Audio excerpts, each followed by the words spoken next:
Hey guys, today I'm going to show you how to make the crab custard. So first we start with the custard, then we're gonna fill with the crab mix that is mixed with the chives, onion, and a little bit of the sour from the citrus, and yeah, and olive oil. So we're gonna fill the custard, then then we're gonna add on top with the trout roe that has been marinated in the soya for 24 hours.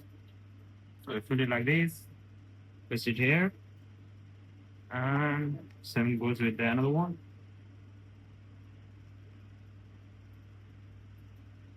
Then to finish with, we have a bronze fennel.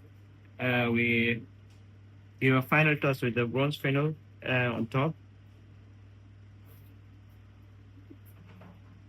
Yeah. So yeah, this is how we make our crab custard. Thank you very much.